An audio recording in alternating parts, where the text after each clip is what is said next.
근데 그러기를 지금 소원하고 그런 자가 복이 있다라고 얘기해요. 이게 저주시거든요. 이게 시편에 등장하는 여러 가지 그런 시의 내용들 가운데 이제 저주시에 대한 부분들을 우리가 어떻게 이해해야 되느냐라고 하는 것을 오늘 작가님들에게 말씀드릴게요. 실제로 이것은 여러분 뭐 어떻게 여러분 이 말씀을 해석해야 옳은지를 여러분들이 알아야 시편에는 이런 말씀들이 많이 있어요. 그죠? 예를 들면 시편 3편 7절에도 보면 여호와 일어나소서 나의 하나님의 나를 구원하소서 주께서 나의 모든 원수의 뺨을 치시며 악인의 이를 뺨을 때리고 이를 꺾는다는 게 뭐예요? 원펀치 쓰리강냉이 뭐 이런 거죠. 그죠? 하나님 한 번 쳐서 날려보내고 이런 이미지예요. 그죠? 성경에 이런 특히 시편에 이런 이미지가 많단 말이에요. 그죠? 뭐 많지는 않지만 어쨌든 종종 시편에 등장한단 말이에요. 인간적으로 생각해도 이건 너무나 잔인해서 묘사하기도 어려운 이것이 하나님의 말씀으로 지금 시편에 기록되어 있는 걸 이걸 어떻게 이해되느냐? 이제 세 가지로 우리가 이걸 볼 수 있는데 첫째는 이제 기도라고 하는 사실을 기억하는 거예요.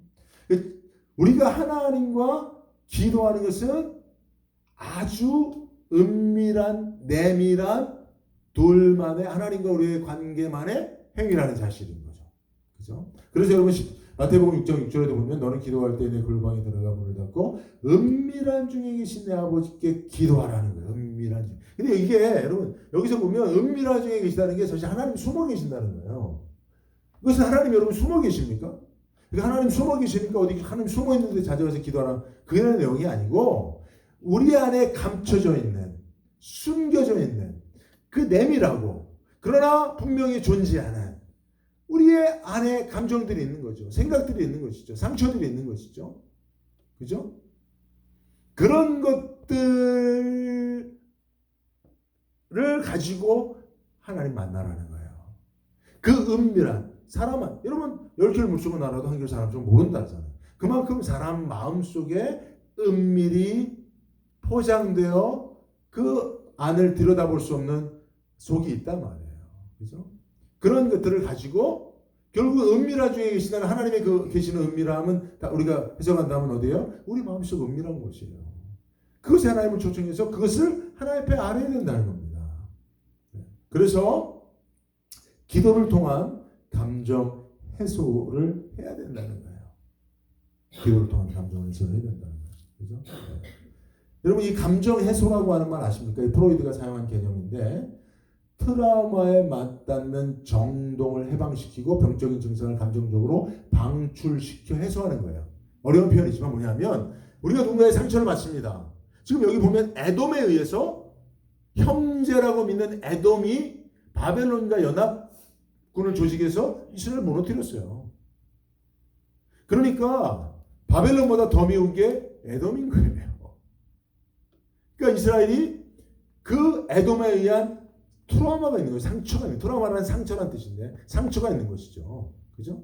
이 상처에는 맞닿은 감정이 있어요. 그죠? 그러니까 여러분 형제라고 믿는 자들에 의해서 등에 칼이 꽂힌 거예요. 뒤통수를 맞은 거예요. 배신을 당한 거예요. 그러면 여러분 기분 좋은 사람이 어디 있어요? 트라우마가 생깁니다. 상처가 생깁니다. 그 상처는 반드시 그 상처에 맞닿은 정동이라고 하는 감정을 발생시킵니다. 근데 이 감정이 어떻게 해요? 감정을 어떻게 해야 돼요? 해소해야 됩니다. 이걸 해소하지 않으면 어떻게 합니까? 이걸 해소하지 않으면 어떻게 해야 돼요? 그 감정이 누구를 죽여요? 자기를 죽이는 거예요.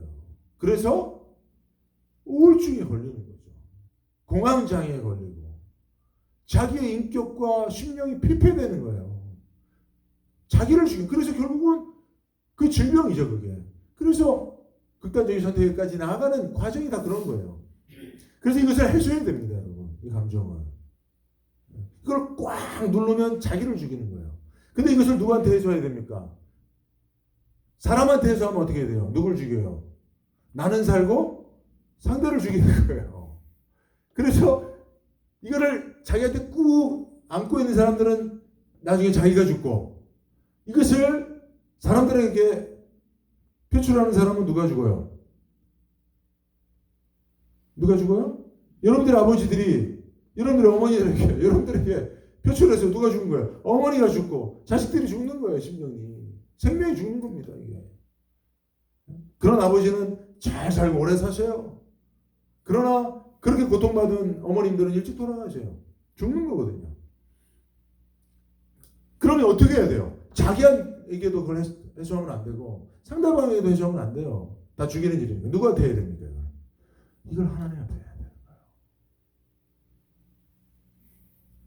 여러분 이걸 하나님 앞에 해야 되는 거예요. 그게 기도를 통한 감정 해소인 것입니다. 그래서 여러분 외식이 뭐냐면 마음속 슬픔이 있으면서도 하나님 앞에 할렐루야 하나님을 찬양합니다 이러면서 기도하는 사람인 거예요. 그의 삶에 어떠한 트라우마, 상처가 있고 그에 대한 감정이 있음에도 불구하고 기도는 늘 똑같아요. 기도는. 여러분 기도하는 여러분들 이 말씀 꼭 잘 들으세요. 기도하는 분들 잘 들으셔야 됩니다. 기도하는데 1년 내내 그가 기도하는 모습이 똑같다. 감정적 반응이 똑같다. 이거는 외식이에요. 그거는 잘못된 기도입니다. 시편이 가르치는 기도는 그런 기도가 아니에요. 어제 내가 상처받았어요. 쓰라린 울분이 있어요. 고통이 있어요. 그 다음에 어떻게 기도해야 됩니까? 울분을 하나님 앞에 토하며 기도하는 기도를 해야 되죠. 그런데도 그 다음날 기도할 때 할렐루야 하나님 아버지 감사드립니다. 이러고 똑같은 기도를 하는 사람들이 얼마나 많으시 몰라요. 그 기도가 아니에요 여러분. 그걸 기도로 잘못 배운 거예요 여러분들이. 그건 바리새인의 기도입니다. 외식입니다. 이런 분들 벗어버려야 돼요 여러분. 이런 기도하고 나서 기도했다고 생각하면 안 돼요. 그래서 매일의 기도가 그의 삶을 대변해주고 그가 받은 상처가 있다면 그것을 해소하는 시간이 되어지고 하나님 앞에 그 감정을 해소하고 하나님 다 받아주시잖아요. 하나님께만 이것이 가능한 겁니다 여러분. 이것을 이를 악물고 참고 못 삽니다 여러분. 사람은 여러분 칼로 찔렸어요. 여러분 그 참고 살아낼 사람이 있어요? 치료 안 받고? 불가능한 것처럼 마음의 상처를 받고 치료 안 하고 이것을 해소하지 않고 그것에 맞닿은 감동, 정동이라고 하는 감정을 해소하지 않고 그냥 정상적으로 살 수 있는 게 없는 거예요. 그래서 그것을 어떻게 해요? 다윗이 어떻게 했습니까? 뺨을 좀 하나님 쳐주십시오. 그거 왜 그렇습니까? 자기가 그렇게 할 수 없으니까 사울에게 얼마든지 칼로 찔러 막 죽여버리고 싶죠. 나를 죽이려고 하는데 나를 죽이려고 하는 사람 앞에 할렐루야 난 괜찮습니다 할 사람이 어디 있어요? 다윗이 여러분 그런 아무런 감정이 없는 그게 사이코패스죠. 아니죠. 하나님이 다윗을 사이코패스로 아셨다면 그걸 선택했겠죠. 아니에요. 다윗이 얼마나 예민한 사람입니까? 얼마나 민감한 사람입니까? 그의 시를 보세요. 그의 노래를 보세요. 자기를 죽이려고 했던 사울에 대해서 다윗이 얼마나 많이 분노하고 분개하고 억울해하며 가슴 아파하고 도망다니는 내내 얼마나 가슴이 찢어 있겠습니까? 그걸 다윗이 어떻게 해소했어요? 여러분 시편의 이 기도를 통해서 해소를 한 거예요. 하나님 받아주신 거죠. 근데 우리는 왜 그렇게 안 합니까? 해야 되는 거예요. 그래서 시편에는 이와 같은 저주시처럼 보여지는 저주의 선언들이 있는 거예요. 이걸 여러분 하나님 앞에 안 하면 어떻게 해야 돼요? 내가 내 원수의 자녀의 목덜미를 잡고 걔들을 반석에 내리치는 그 행위를 하는 자가 되는 거예요. 그러면 그 행위가 하나님의 용납이 됩니까? 안 되는 거잖아요. 그러나 이것을 하나님 앞에 그것을 해소해버리면 내가 사람에게 할지 않아도 그 문제가 내 안에서 해결이 되어지는 그런 역사가 이루어진다는 것입니다. 그죠? 이것이 기도에서만 이루어지는 일입니다, 여러분. 그래서 여러분 기도가 정말 중요한 거예요. 여러분 기도를 잘 배워야 됩니다. 그래서 기도를 처음부터 잘 배워서 기도의 이런 차원을 여러분들이 경험하며 기도를 할 수 있어야 되는 줄 알고요. 자, 두 번째는 하나님 이제 다 이 세 가지가 다 연결된 건데 우리가 사람에게는 저주할 수 없지만 하나님에게는 할 수 있다는 거죠. 하나님에게. 왜 그것이 가능한지 여러분들에게 제가 설명을 드리면요. 베드로전서 3장 9절은 악을 악으로 욕을 욕으로 갚지 말고 오히려 축복해 주십시오. 그것은 여러분이 하나님의 복을 받도록 그러니까 여러분 우리가 사람에게는 그냥 도리어 복을 비는 거예요. 악을 악으로 갚는 거 하나님 원치 않아요. 신원하시는 분은 하나님이신 것을 믿고 하나님 앞에 맡겨야 됩니다. 그런데 이렇게 하나님 앞에 맡길 때 그것을 우리가 저주의 형태로 오늘 이 저주의 시처럼 이것이 가능한 것이 뭐냐면 이것은 뭐냐? 이것은 여러분들 가장 쉽게 제가 설명해 드릴게요. 법정에서 검사가 피의자에게 구형하는 것과 똑같은 거예요. 구형하는 것. 얼마 전에 어떤 장대호인가요? 자기가 이렇게 이제 근무하는 호텔에 여인숙인가 모텔에 투숙한 투숙객을 메스터킷 따고 들어가서 쇠몽둥이로 머리를 깨서 죽여버리고 사지를 절단해갖고 유기한 아시죠? 한국에 그런 장대호라는 사건이 있었어요. 근데 자기는 자기한테 반말하고 돈도 안 내고 그래갖고 절대로 자기는 사과하지 않는다고. 자기는 다시 그런 일이 있어도 또 그런 짓을 하겠다고 그런 사람이 있어요. 근데 이 사람에게 법정에서 판사가 무기징역을 선고했어요. 선고. 근데 검사는 예를 들면 사형을 선고했다고 해보십시오. 검사가 못된 사람입니까?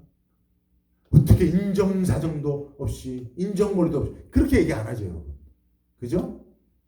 그래요, 안 그래요? 맞죠? 그런 거 똑같은 거예요, 우리가. 하나님 앞에는 얼마든지 그에 대한 저주를 할 수 있는 거예요.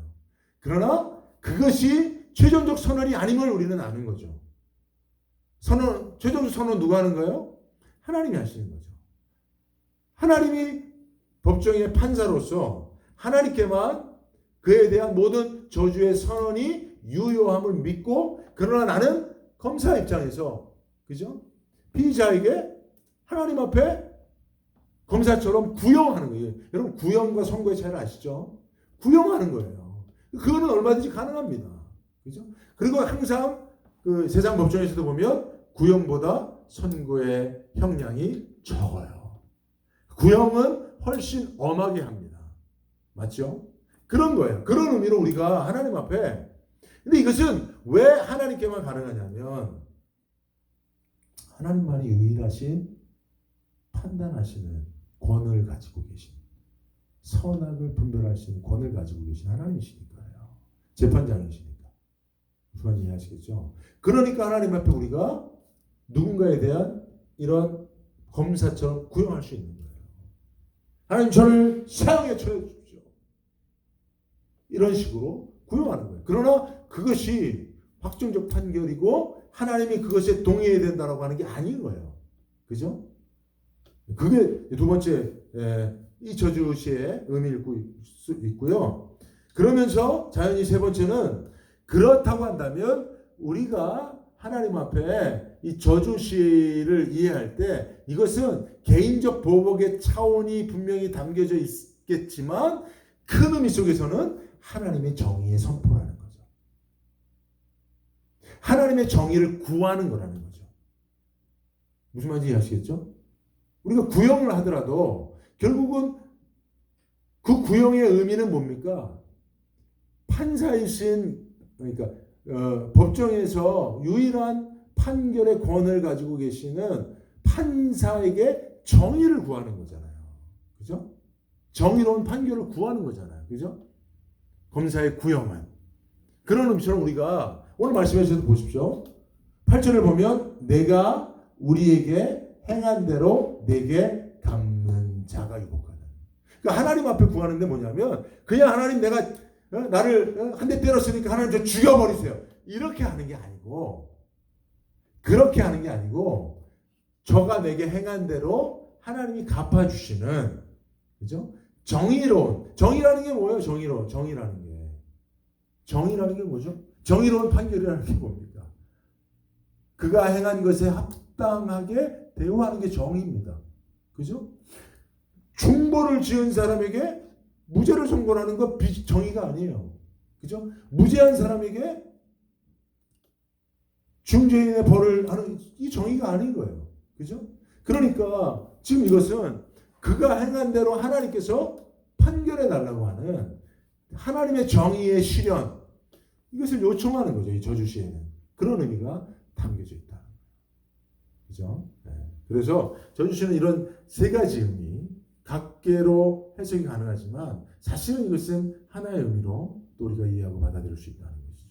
그래서 우리도 이런 의미 속에서 누군가에 대해서 또 우리 삶 가운데 일어나는 그런 불합리와 또 원망과 억울함이나 또는 정의롭지 못한 일들에 대해서 하나님 앞에 이와 같은 방식으로 기도해서 여러분들의 개인의 감정의 해소가 기도 가운데 이루어지길 바라고요. 그리고 이런 기도가 이루어지는 자는 인간관계 속에서 하나님의 권한을 월권하지 않게 된다는 거죠. 다윗이 이렇게 하나님 앞에 기도했기 때문에 사울을 스스로 해할 수 있는 기회를 스스로 박탈한 거죠. 그죠? 우리도 마찬가지라는 거죠. 뿐만 아니라 그런 기도가 드려지는 자가 지속적으로 하나님의 정의를 고민하고 이 땅에 하나님의 정의가 실현되길, 공법이 하수같이 정의가 공법이 물같이 정의가 하수같이 이르는 날들을 바라고 소망할 수 있게 된다. 이런 것이 오늘 제가 여러분에게 말씀드리고 싶은 것입니다. 자, 여기까지 하겠습니다.